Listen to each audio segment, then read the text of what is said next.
kelayotgan yilim safo kelibsan. Men sendan ne gavhar ne dur so'rayman. Yurtimga Tangridan bir ilik nazar, munavvar yuzidan bir nur so'rayman. Jo'shqin daryolarga oq yo'l tilayman. Momolar tiliga shukr so'rayman. Kelinlar qo'liga farzand so'rayman.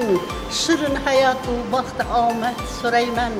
Her bir xonadonga to'kin dasturxon, mo'l rizq so'rayman. Barcha azizim sizlarga sog'lik so'rayman. Yaratgan Allohdan uzoq umr, yetmas davlat so'rayman. Barcha yurtdoshim azizlarimga so'nmas iymon, go'zal axloq so'rayman.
Assalomu alaykum.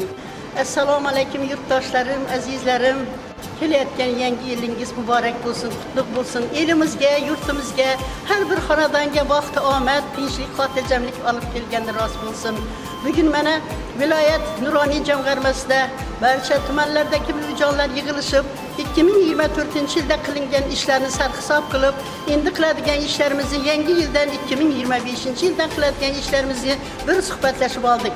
Haqiqatda ham prezidentimiz boshchiligida, viloyat hokimi, tuman rahbarlari, Rustam aka Sultonov boshchiligida, Tozagul Mashchonovalar boshchiligida tumanlardagi bujonlarni hurmatini joyiga qo'yib, shu azizlarni qilgan yaxshi ishlari, shu davrgacha qilgan mehnatlari bugungi kunda samara berayotgani, joylarda oilalarning mustahkamligi, tinch oila farovonligi, yurt obodligi, yangi O'zbekistonda bujonlarimizning qiladigan ishlarini qanchalik ekanligini bugun hurmatlarni joyiga qo'yayotgan rahbarlarimizga bugun bujonlar boshchiligidagi barcha azizlarimizga nomidan minnatdorchilik bildiramiz. Haqiqatda ham bujonlarimiz juda katta hayot tajribasiga ega bo'lgan, shu davrda o'zini davrida juda xizmatlar qilgan joylarda fidoyilik namunalarini ko'rsatgan bujonlar bugungi kunda tumanlarda bujonlarni boshini biriktirib, har bir oilalarda oilaning mustahkamligi, tinch oila farovonligi, yosh kelin-kuyovlarni mustaqil hayotga tayyorlash,